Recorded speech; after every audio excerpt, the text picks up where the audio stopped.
Hello, viewers, and welcome to another episode of the Enoch Generation, a generation that walks with God. In the last episode, we've had Pastor George Roberts sharing his journey as a little child, a moment where he never knew there was somebody called Jesus who ever existed. But he also spoke about the goodness of God in their lives as a family. The Lord was always interfering within, but they didn't realize this.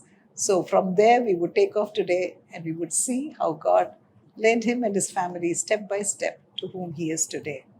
Yes, Pastor, thank you for being with us. So, in our last episode, you were talking to us about the sort of family background that you came from and the difficulties your family was facing. Yes. Okay, when you finished school, what happened after that as you entered into college? Yes.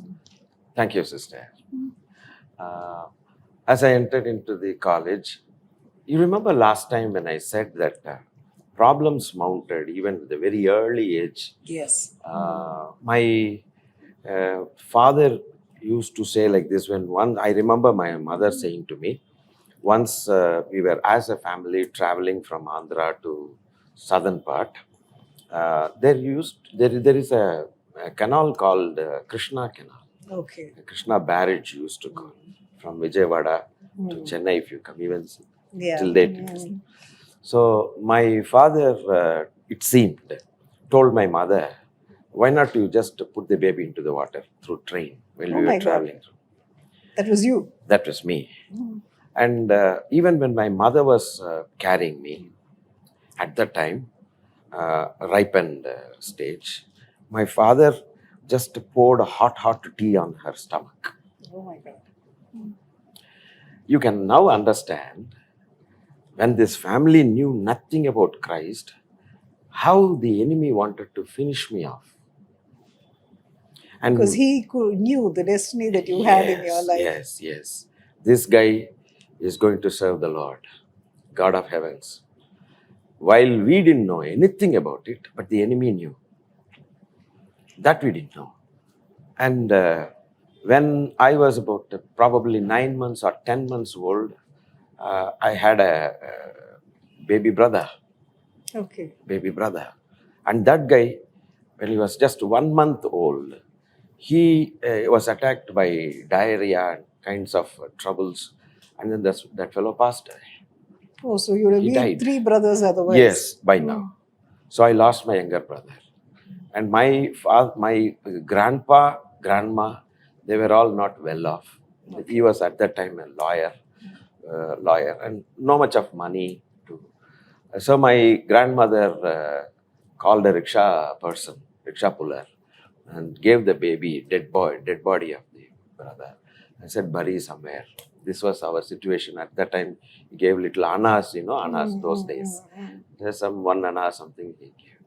So this was our family background. When I stepped into the college at that time, you can now imagine from that time onwards till I grew up as a college student, how many deadly problems we would have faced. I'm speaking these things, I'm telling you these things, or even the viewers, that the problems did not start when I entered into the college. Just like that, that's what people will think these days. You became a Christian, it's because somebody gave you money and somebody gave you a girl for you to marry. And you got a job from America or Japan. This is a very, very funny notion that people have. For me, it is not so. And a person coming from that background, it's a challenge. Even if they come with almost a whole world. I'm not the person to accept that unless I see the reality. Because we are craving for the reality, nothing less than that. Even if you give me the worth of the whole world, still it wouldn't come near to my expectation of knowing the reality. We will abhor it. And thanks be to God, till now, from 1982, no one has come with even a small single particle of sand. Okay. That they would give me, that I should accept Christ. No. It never happens that way. No, it never happened that way. Nor would I allow that to happen. So that's a very funny and a wrong notion the enemy has put in the minds of almost all the people of the world. Somehow to see that the people of the world, the precious souls, will not come to Christ. This is the strategy, lies of the devil. So when I was in the college and problems mounted up, I used to go to my faith, worship places of my own faith, and I used to worship and say, this problem should end today. I used to sincerely pray to God. It should end today. The moment I finished my prayers and then come home, I would see the top class fight which I never saw All those years. all those years. And it used to, used to give me different signals. Why this is happening when I was praying to God only, but why things are happening this way? Why things are happening this way?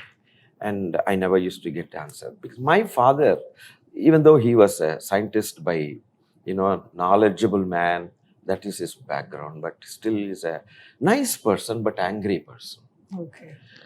There are certain things he did, but now I can say that he didn't do it by himself. There is some other agency that is responsible for making him to behave that way. And I used to be the target for him. Anything and everything happens in my house, I used to be surely this guy only. And added to it, I used to support his statement. Okay. Because you would have been up to something. I would do all kinds of funny monkey business. Straight away put some 2 wires into the direct line and then the lights will go off. All kinds of things I would do. But anyway, it's okay. But my boys are boys. No boys what. Are boys and these guys will do like that only. But there is something called a reasonable anger. I used to see unreasonable anger. And I should say that one night I was just simply chased out of the house for nothing, and whole night I was away, and my father shut the door and I went into the marketplace. The whole night it was so silent, and I had to sit and sleep on the steps of a Bata shoe mart. Police coming and then with the lathi making me, harassing me. And all kinds of things. And one day my father sent me out of the house. It was pitch dark and my mother gave the plate, the food on the plate, and I was forced to eat, and I swallowed some, chilies, green chilies. It was hot like anything and there was no water at all. So these are all moments I recollect. Very horrible moments. And I used to wonder why Daddy doesn't have love on me. Why he tortures me this way? After some time, he would become normal. Okay. And I was the person, anything like my parents need, I only should do. Because I used to be capable of doing it. So they know that only if this boy comes, things will be all right. The other side of the story. And the problem started mounting, and finally, my mother was demon possessed. Demon possessed. Oh. And I didn't know what to do. And one demon used to speak within her heart, remove all the dress and undress yourself, run on the streets and go and jump in a pond on a daylight. Oh my God. The demon used to talk like this. And other occasions, the demon used to say, this is your second boy, take a pickaxe, pickaxe is the tool, and then put one hit on his head. Urge my mother to do that. To do that. And all these moments my mother used to feel, how can I do it? He is my child. How can I run? How can I run dressless and then go and jump in a pond? These kind of things. And one day the problem started with my father and mother. It was so bad. It was so bad. Once my father gets angry, he doesn't know what he does. And often I witnessed with my own eyes, I saw with my own eyes is that the kitchen of our house will be filled in moments like this when there is a heavy quarrel. My kitchen of the house will be always filled with water and oil to this much thick, this much height. Everything will be on the floor of the kitchen. 1 month's provision will be on the floor. Oil will be there. Ghee will be there because we are fond of ghee. Our background is that. And water, everything will be there. Added to it, my father used to beat my mother somewhere here, this part, and then keep on beating for half an hour. And she used to bend and then cry and cry and cry and cry and like that only. After all his anger is, released, he would go, and I used to come and ask my Mom, is it okay with you? She's okay, paining, she will say. It's all right, Mummy. It's all right. Can I wash this kitchen? Can I clean this kitchen for you? No, she said, no, don't do it. I know how to do it. Don't do it. If I just put a step, we'll just slip and fall. fall. Who will clean that? 1 month's provision is on the floor now. Can we use that? And we didn't have fridge during those days. We used to have pots to collect water, cool water. That he will topple it up and break it and go away. And no single stainless steel vessel is without a dent in our house. He'll simply throw. And somewhere it will fall and then that vessel will get dented. And my neighbors and all would know what's happening. Such a shameful family. But coming from a very different background, which we consider that we are the top class people in the society, religiously. What is the use? Education is there, fame is the religious fame is there, everything is there. But there is no peace. A single drop of peace in our family. But we used to just put a mask on our face as though that we are very good religious and nothing wrong in our family. That's on the outside, but on the inside it was hell. But for you and your brother, it must have been, must have affected you emotionally, seeing everything that is happening within your home. Yes. It did not affect my brother that much as it had affected me. Okay. Because my brother used to be a pet of my father. Pet. And I used to be the person always a target for my father because he used to be unduly angry on me. For reasons unknown to me. I told you, reasons unknown. Yes. There is something, some agency is making him to do that way. He used to show all his anger only on my mother and me. So we are 4 in the family, so it is a perfectly divided family. I would call it. So, father on the first child. Being a scientist, you know how to perfectly divide stuff. Perfectly divide with the perfect angle. All right. So it's like Isaac and Esau and mother and Jacob. Exactly. So now what happened during as the time passed this way, there was a heavy quarrel. On that day, I went to a temple and asked God, today I should not see anything, should be so peaceful. The moment I stepped into it, it was a heavy quarrel. Heavy. I think I should say that that's the top in the list of all quarrels which I had witnessed in my house. And for nearly, at that time, it was nearly 35 to 37 years of oppression. The mind of my mother changed, collapsed. And she became, wrecked, mentally wrecked. She started blabbering, and shouting at the top of her voice. And she didn't know what to do. Like mad people. She used to behave in a very, different way. And I entered into the hall and said, Mommy, I'm your second child. You are my second child. Ha. She was top of her voice. Totally, she was wrecked. I didn't know what to do. And I had to put her on the bed and then keep her there. And she was shouting. And I had to close all the windows, doors and everything. My neighbors came out of their houses to see what's happening because of the noise. And she said that, open the doors. I have to go to that temple. This temple, she was saying like this. I didn't know what to do. Just a few hours back, I prayed and then came nothing I should see like this. But what I saw was totally opposite to what I prayed. Then it went on that way for nearly 1.5 hours.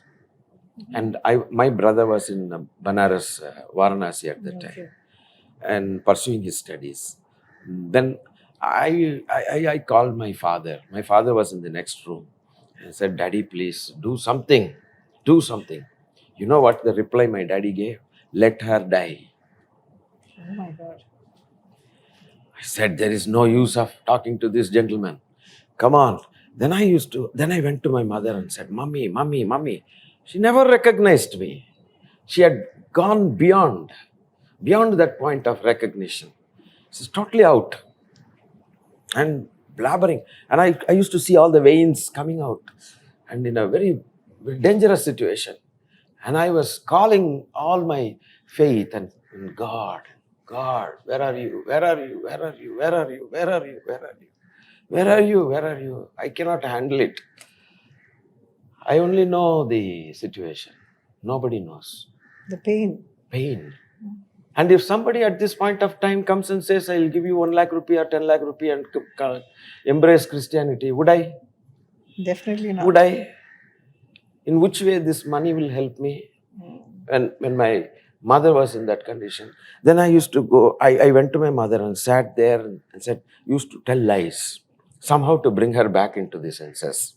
And I said, Mommy, do you know, today my principal, he went to college by car, and something happened, and he opened his door, and then he came out of the car, and somebody gave the cycle, and he cycled, Mommy, and he went on a cycle to the college.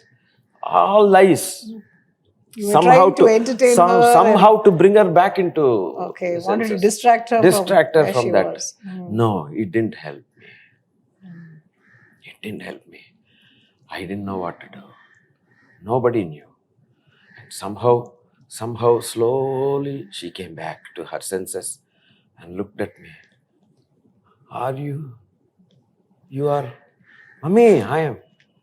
My old name is different. Okay. If you would like me to mention it, I will. Yeah, you could. My name was Ramana. Okay.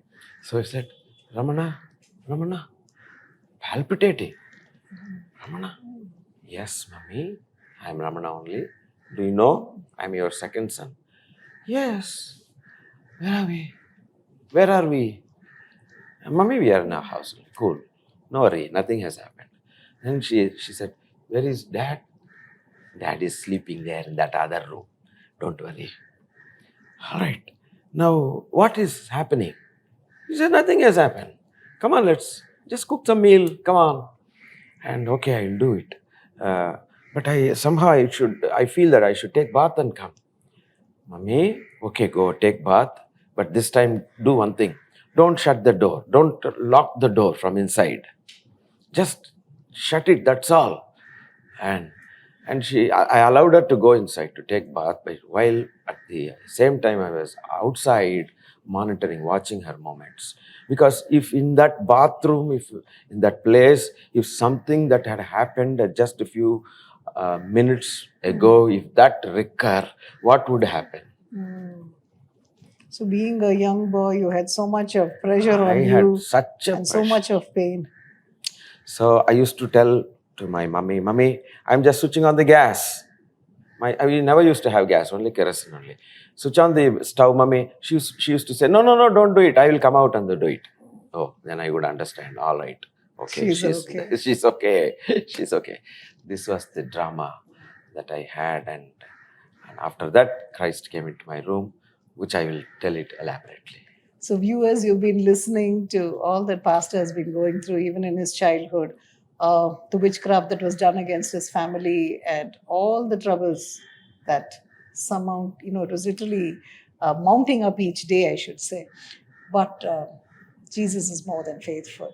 So he would tell us in the next episode as to how Jesus stepped into his life and how Jesus made a change, not only in his life, but in the life of his entire family. So till our next episode, it's a goodbye. God bless.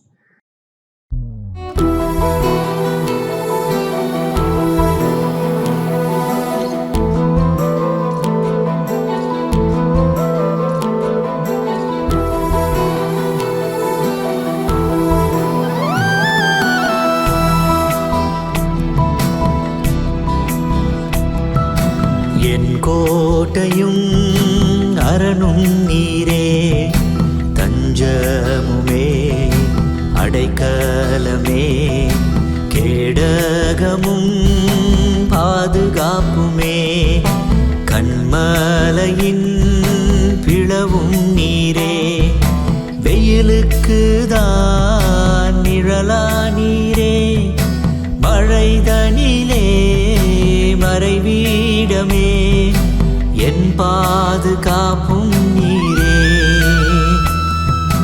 கேடகம் கோட்டையே அடைக்கலம் அரணுமே, நீர்தானே என் வாழ்விலே. துருகமே தஞ்சமே ரட்சகர் மீட்பரே, கண்மணி போல காத்திரே.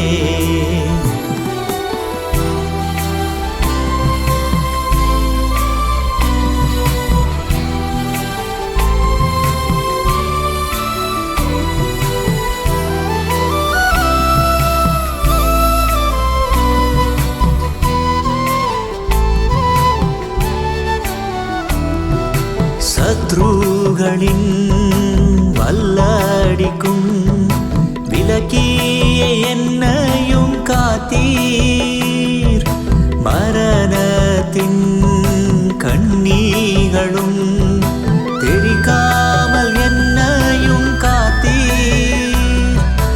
எதிர்த்து நின்றாலும் சூழ்ந்து வந்தாலும் காத்தீரே என்னாலும் என்னை தானே.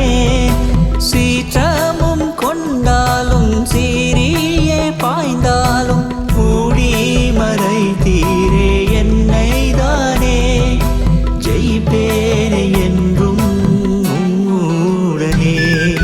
கேடகம் கோட்டையே அடைக்கலம் அரணுமே, நீர்தானே என் வாழ்விலே.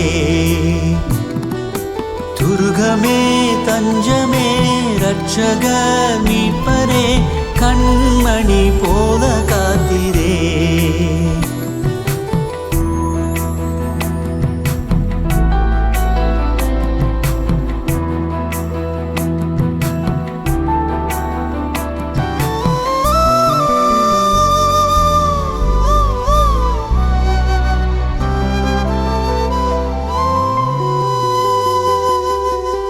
என்னை தாக்கிடும் அலைகளுமே பொங்கியே பாய்ந்துமே வந்தே, பாதாளத்தின் கட்டுகளும் சூழ்ந்துமே நெருக்கியே நின்றே. தூக்கியே மீட்டீரே தாங்கியே சுமந்தே, காத்தீரே என்னாலும் என்னை தானே. தோளிலே தூக்கியே கரத்தை பற்றியே கண்மலை மேலே இருத்தீரே. நிற்பேனே என்றும் உமக்காகவே. என் கோட்டையும் அரணும் நீரே, தஞ்சமுமே அடைக்கலமே, கேடகமும் பாதுகாப்புமே, கண்மலையின் பிளவும் நீரே, வெயிலுக்கு தான் நிழலா நீரே, மழைதனிலே மறைவீடமே, என் பாதுகாப்பும் நீரே. கேடகம் கோட்டையே அடைக்கலம் அரணுமே, நீர்தானே என் வாழ்விலே. துருகமே தஞ்சமே ரட்சகர் மீட்பரே, கண்மணி போல காத்திரே.